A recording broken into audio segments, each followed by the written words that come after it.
The beam of Elena's flashlight cuts through the darkness like a blade.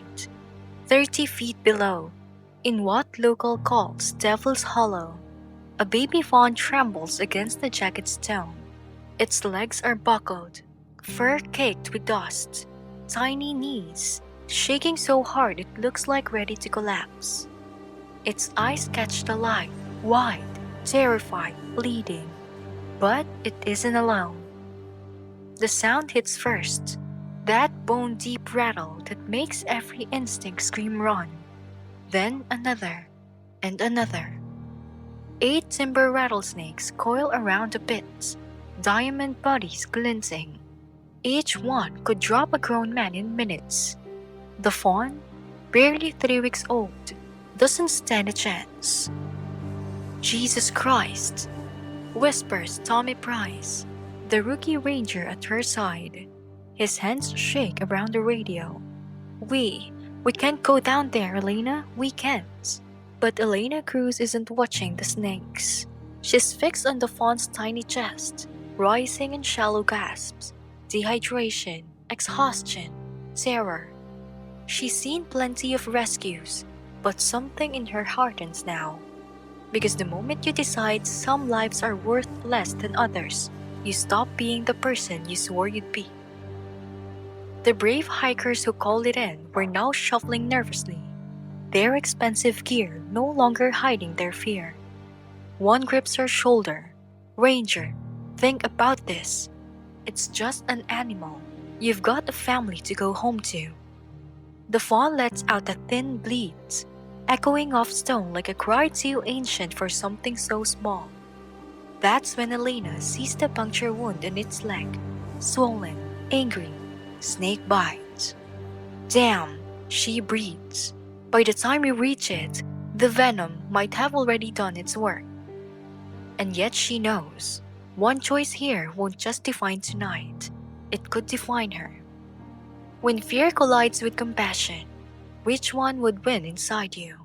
Share your answer in the comments, and don't forget to subscribe for more stories that remind us how much one choice matters. Earlier that day, the Cascades had looked like paradise. Elena and Tommy were conducting their weekly trail survey along the Devil's Backbone Ridge, checking for erosion after last month's storm. Morning light poured like gold over the pines, and a breeze carried the clean bite of wildflowers and mountain air. Tommy was jumpy. It was only his second week as a ranger, 22, fresh out of training with more nerves than miles under his boots. Elena watched him flinch at every rustle, every snapped twig. You know, she said, tipping her wide-brimmed hat. If you keep jerking your head back and forth like that, you'll hurt your neck. His laugh wobbled. Sorry, I just really don't like snakes. Snakes are the least of your worries. Bears, cougars, cliffs, those kill faster than you can scream. Elena's tone was easy, confident, the voice of someone who'd bled for these mountains and kept coming back. At 37, she'd seen plenty of rookies wash out. Still, Tommy's earnestness reminded her of herself once. Great pep talk, boss. It's not about fear, kid. It's about being steady when everything goes sideways. She paused at a switchback, nodding to a family of deer grazing in the valley, sunlight catching their coats like bronze. That's what separates the good rangers from the ones who don't make it home. Tommy swallowed, trying to hide his unease. His mother had begged him to take the office job at the Fish and Wildlife Service. Right now, a desk didn't sound so bad. That's when Elena's radio crackled. Base to Cruz, you copy? Cruz here, go ahead. We've got hikers east of you reporting a distress call. They say it sounds like a baby crying. Elena and Tommy locked eyes. Out here, that meant one of two things. A lost child, every ranger's nightmare, or an animal in deep trouble. Copy, we're on it. 20 minutes later, cresting the ridge, they heard it. Not crying, but bleating. weak, desperate, and beneath it, a low rattle that froze the air in their lungs. Devil's Hollow opened before them like a wound in the earth, a jagged scar carved by centuries of flash floods, 30 feet across, just as deep. Its walls were sheer granite, polished smooth by water and time. No ropes, no ladders, no easy way down, no easy way out. The 5 hikers who'd call it in clustered at the rim, their pristine gear, fluorescent packs, carbon fiber poles, GPS watches, looked absurdly out of place against their pale, frightened faces. The confidence they'd started the day with had drained away, leaving them slack-jawed and quiet. "Thank God you're here," a woman gasped, clutching the straps of her jacket. "We've been watching for almost an hour. It keeps trying to climb out, but..." She broke off, gesturing helplessly towards the pit. Elena forced herself to look. 8 timber rattlesnakes coiled across the floor of the hollow, their diamond-patterned bodies gleaming in the artificial light.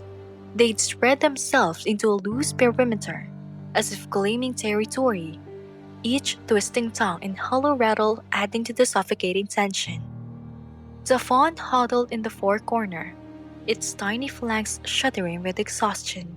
The sight hit like a gut punch. "How the hell did it even get down there?" Tommy whispered, his voice cracked on the last word, the rookie's bravado dissolving. "Flash flood, most likely," Elena said, scanning the smoothened rock face. "Water drags everything, debris, branches, animals. When it recedes..." She trailed off, shaking her head. Wrong place, wrong time. Her radio crackled. Dr. Marcus Liu, the vet she'd called en route, spoke with measured calm. "Elena, I'm looking at the photos Tommy sent. That's a newborn, 3 weeks tops, separated from its mother. Dehydration can kill it within hours. But those are timber rattlers.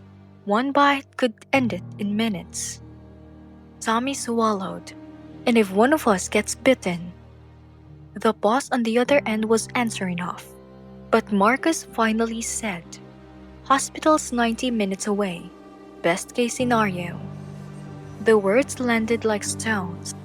90 minutes. A single mistake and they'd be racing the clock against venom. The lead hiker, a man in his 50s with gear worth more than Elena's truck, stepped forward. "Look, Ranger, I appreciate what you do, but this is suicide. It's just a deer. There are thousands of them out here." Elena turned slowly, her eyes sharpening. Tommy had never seen them that cold. "Just a deer? That's just a deer is somebody's baby. It's scared, it's hurt, and it's going to die if we walk away." "Better it than you," the man shot back. "I've got kids, you've got families. Is this worth your life?" For a moment, the air thinned to silence. Even the snakes seemed to hold their breath. "Then leave," Elena said quietly. "Nobody's asking you to stay." But none of them moved. They couldn't. It was the kind of moment that glued people in place.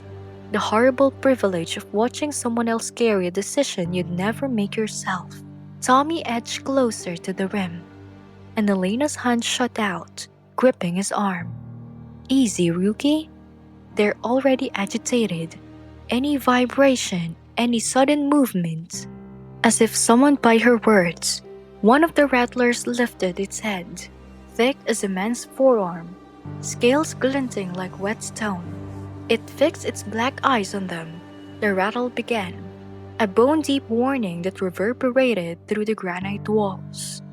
Another snake joined in, then another. Soon, the entire pit vibrated with menace, the chorus swelling until it filled the hollow like a war drum. The fawn panicked. It bolted, its thin legs thrashing wildly across the stone. For 3 stumbling steps it ran before collapsing into the dust, its body folding awkwardly, A puff of grit rose around it. Elena's stomach twisted. She spotted the swelling on its hind leg. Dark, angry, spreading fast. "It's already been bitten," she said hoarsely. "Probably tried to run when it first fell in." Tommy stared, his face pale beneath the brim of his hat. "So it's over. There's nothing we can do." His words got deeper than the hiker's dismissal, because Tommy wasn't being cruel. He was being honest. Risk 8 human lives for one fading animal? Logic said no. But logic had never been the only language of the wild. Elena stared down at the fawn. Its chest rose and fell in shallow, frantic bursts, each one faster than the last. She'd made peace long ago with nature's cruelties, predator and prey, the endless churning of the circle. But this wasn't nature. This was an accident of water and stone, a living creature dropped into a death trap. And in that trembling body, she saw her daughter, Sophia, 8 years old, sketchbook always in hand, whole pages filled with baby animals, fawns, fox kids, bear cubs. She'd once scolded Elena for swaddling a fly. "Every life matters, Mom, even the tiny ones." What would Elena tell her now? That she'd stood on the edge of a pit and chosen to walk away because it was safer, because it was easier? The fawn gave another bleat, thin and weak, echoing against the walls like a child crying in a cathedral. The sound split Elena's chest wide open. The snakes tightened, rattling louder. Dust drifted from the granite as if the very walls trembled with it. Elena clenched her fists. She felt the weight of every eye on her. The rookie, the hikers, the vet's silence waiting on the radio. All of them poised on the edge of decision, hoping she'd choose for them.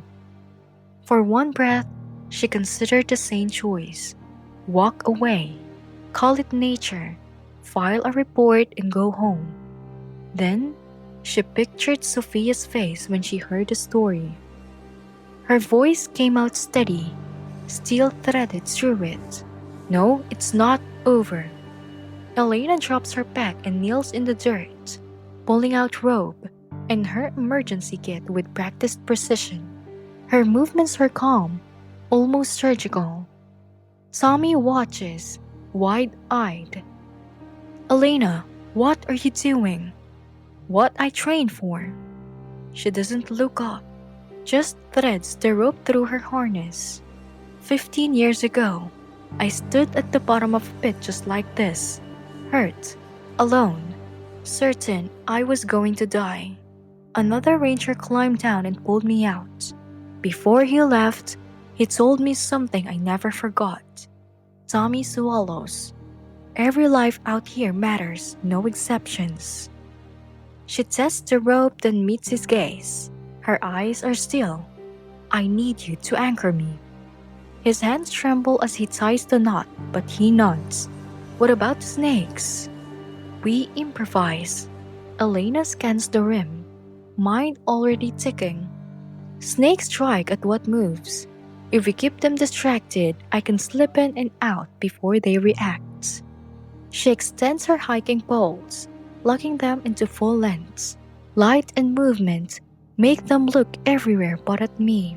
A younger woman steps forward. She's been silent until now, her expression steady. "I'm Jasmine, I'm a nurse. If that fawn's been bitten, it'll need care the second you bring it up." Elena studies her, surprised. It's dangerous. So is walking away. Something shifts. The hikers, moments ago frozen in fear, edge closer. Tommy straightens his shoulders. Even the skeptical man doesn't leave. "All right," Elena says. "We'll stagger along the rim, wave the poles, make noise. Keep them guessing. I drop in fast, grab the fawn, and we're out. No hesitation." Tommy's voice cracks. "And if they strike, then you hold me up, conscious or not." The radio buzzes. Dr. Lee's voice cuts through. Elena, listen to me. Even with anti-venom, rattlesnake's mortality is 40% if you're hit badly. And that fawn, if it's already envenomated, its odds are single digits. The group falls silent. Jasmine looks stricken. Tommy's knuckles widen around the rope. Elena fastens her helmet and switches on the headlamp. The beam cuts across the pits, catching the fawn's eyes. Two liquid orbs glowing in the dark. It blinks slowly, sides heaving. Around it, 8 rattlers sway and coiled, their scales shimmering like living chains in the light. The image sears into everyone's memory. Sometimes, Elena says quietly, it isn't about the odds, it's about the choice. She moves to the edge. The snakes react instantly, heads lifting, bodies coiling tighter, tails buzzing in an escalating chorus. Tommy whispers, Elena, what if this doesn't work? She looks back at him, then at Jasmine, then at the strangers we've chosen not to walk away. Then at least we'll know we tried. The rope pulls taut as Tommy braces against a boulder. Elena edges forward. The lead hiker flinches back. This is insane. They'll kill you. Then leave, Elena says, steady as stone. But he doesn't. None of them do. They're transfixed. Elena plants her boots. Her shadow stretches long across the pits. And the biggest rattler, a massive 5-footer, suddenly lunges towards the rim. The group jolts back, holes scraping rock. One hiker slips on loose gravel, nearly toppling forward before Jasmine yanks her back. The snakes thrash, tails buzzing louder, the sound vibrating in their bones. It feels like the earth itself is warning them to stop. The fawn, startled by the commotion, gives a weak broken bleat. Its legs fold again. Its chest rises in shallow gasps. Time is up. Elena grips the rope, breath steady. On my mark, she says, voice low but commanding. Make them look at you, not me. She bends her knees, every muscle poised at the edge. The pit below seethes with scales and fangs. 3, 2, she exhales, eyes locked on the dying fawn. 1. Tommy raises his hiking pole and smacks it against the rim of Devil's Hollow. The crack echoes like a gunshot, reverberating off granite walls. Instantly, 3 rattlesnakes whip their heads towards the sound, bodies coiling in agitation. Jasmine answers on the far side, banging her water bottle against the stone. Then, the other hikers joined in, an improvised orchestra of panic and resolve, their noise bouncing across the pits. The snakes writhe, confused by too many threats at once. Elena doesn't wait. She leans back and steps into the void, rope sliding through her belay device with practiced control. The world shrinks to her gloves biting with friction, the granite scraping her boots, the chorus of rattles below. Halfway down, the largest timber rattler swivels toward her.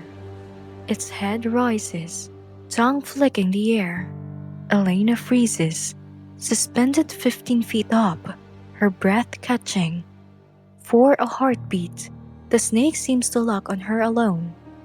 Above, Tommy's voice cracks. Elena! She forces her lungs to slow. The snake holds, undecided, unsettled by the noise all around. Elena edges lower. 10 feet. 8, 6.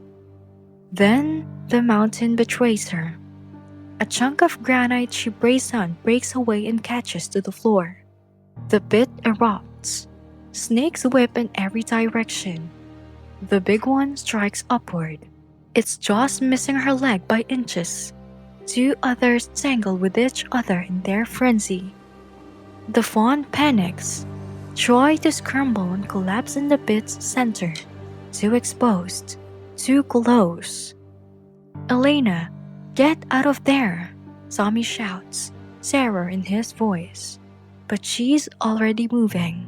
She drops the last 6 feet, boots slamming hard, pain jarring her knees.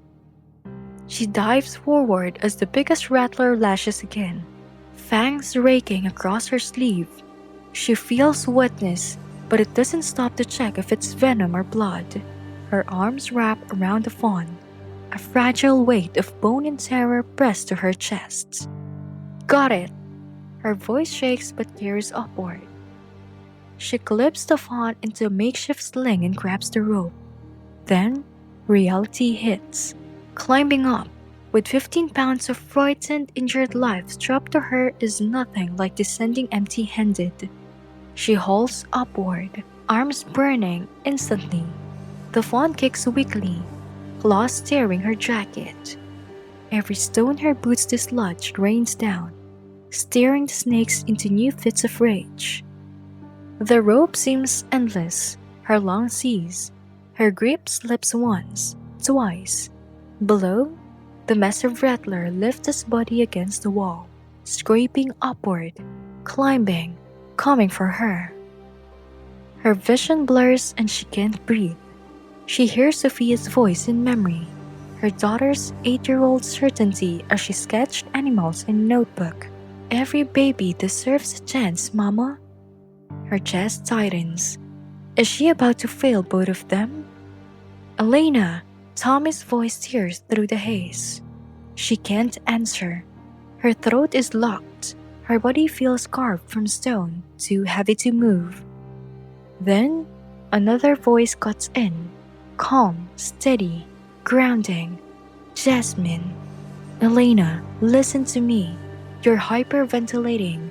In through your nose, out through your mouth. Slow it down. You can do this. Elena seizes the rhythm. In, out. In, out. Her lungs obey. Clarity trickles back. She risks a glance down. The rattler is just 8 feet below, eyes fixated, fangs gleaming with venom. Tommy, she calls, her voice steadier now. On my count, pull as hard as you can. Elena, you can. 1. The snake gains another foot. 2. Its head rises, pits glowing, hunger certain. 3. The rope jerks violently as Tommy throws every ounce of strength into the hole. Elena surges upward, scraping stone, clutching the fawn tighter. The rattler strikes and snaps at empty air. Hands grab her from the rim. Tommy and Jasmine, 2 hikers, lean back with all their weight, dragging her onto solid ground. She collapsed onto granite, chest heaving, arms trembling from exhaustion. The fawn bleeds weakly but breathes, still alive. Tommy collapses beside her, sweat streaking his dirt-smeared face. God, I thought we lost you both.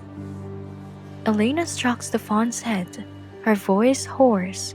Not today. Its leg is swollen and discolored, but the bleeding has stopped. It blinks up at her, dazed but alive. Relief floods the rim, and for a moment, all anyone hears is the rasp of labored breathing, the hum of adrenaline wearing off. Then, the sound comes. A chorus of rattles, not from the pit below, but from the ridge above. Many, close. The vibration carries through the stone into their bones, a low rising percussion of menace. Elena staggers upright, fawn still pressed to her chest. Her eyes sweep the ridge where movement shimmers through the grass and brush. Dozens of serpentine bodies, too many to count. Her gut drops. Devil's Hollow wasn't the nest, it was the entrance. She looks at Tommy, at Jasmine, at the frozen hikers. We need to move now. But as the rattling swells, echoing across the canyon, Elena knows the mountain isn't finished with them yet. The ranger station's medical bay feels like a sanctuary after the chaos of Devil's Hollow. Fluorescent lights hum softly overhead, the steady rhythm of machines a counterpoint to the night's adrenaline. Dr. Marcus Liu works over the fawn with the focused intensity of a surgeon, checking vitals, cleaning the shallow puncture on its leg, and administering fluid with practiced hands. Elena sits nearby, her left arm in a sling where the snake's fang grazed her jacket and scraped skin. Pain pulses beneath the bandage, but she barely feels it. Her eyes stay fixed on the fawn, willing its tiny chest to keep rising and falling. Puncture wounds not as bad as it looked, Marcus murmurs without glancing up. Defensive strike, not full envenomation. Lucky. Tommy slumps against the door frame. Rope burns raw across his palms. He flexes his fingers as though testing proof he was really there, that it didn't let go when it counted. How long before we know if it'll make it? Jasmine asked quietly, hovering close, her nursing skills now channeled into steadying hands at Marcus's side. The next 24 hours tells a story, Marcus says. He pauses, looks up, and let the flicker of optimism soften his tone. But honestly, this little one's got some fights. Almost on cue, the fawn stares. Its ear twitch, slowly, shakily. It lifts its head. For one fragile moment, it tries to stand, legs trembling, before settling back down. Definitely got some fight, Elena whispers. Relief slips through her like warmth after cold. The door creaks. The lead hiker, the one who had urged retreat, steps in, thermos in hand, shoulders hunched. Ranger Cruz, I wanted to apologize and thank you. For what? Elena asked, startled. For not listening to me. For doing what was right instead of what was safe. He glances at the fawn, then lowers his voice. I've got a 10-year-old daughter, loves animals. She's always bringing home strays. When I tell her this story, I want to be able to say I stayed, that I helped. Elena studies him, then nods. You did help. Nobody forced you down there. But I almost made you walk away. Almost doesn't count. What matters is that you choose when it counts. His throat works, but he only nods and steps out. Through the window, Elena sees him rejoin his group. They've gathered around Tommy, listening as he retells their descent. His hands mime the rope burn. His voice carries weight he didn't have that morning. Kid's going to be fine, Marcus says softly. Yeah, Elena answers, he is. The radio crackles, another call. Another crisis in the vast wilderness she's sworn to protect. She doesn't move, not yet. She watches the fawn breathe steady, feels the ache in her arms, and allows herself a moment of satisfaction. Her phone buzzes, a text from her ex-husband. Sophia saw the news about the rescue. She drew you a picture, says you're a superhero. Elena smiles faintly, typing back. Tell her, heroes are just people who chooses to help when helping is hard. 3 days later, she and Tommy hike back to Devil's Hollow with a wildlife camera. The pit is empty now. The rattlers move on to cooler territory, but green shoots push through the rocky soil, a quiet defiance of life against stone. Think it'll remember? Tommy asked, peering into the hollow. Maybe not the details, Elena says, but something inside will know that when everything seemed hopeless, someone cared enough to try. They turn towards the trail as sunset floods the mountains in gold and crimson. In the medical bay, the fawn, stronger now, legs steadier, waits for release. That night, Elena tucks Sophia into bed with a video call. She tells her daughter about the choice made in darkness, about courage born not from the absence of fear, but the decisions to act despite it. Sometimes, she whispers as Sophia's eyes close. Heroism isn't slaying monsters, it's choosing to stay when everything tells you to run. Looking at something helpless and saying, "Not today." Outside her window, the mountains stand watch, and somewhere in their shadow, a small heart beats steady and strong, carrying the memory of hands that refuse to let go, and the quiet radical truth that love is always worth the risk. Everyday heroes are all around us.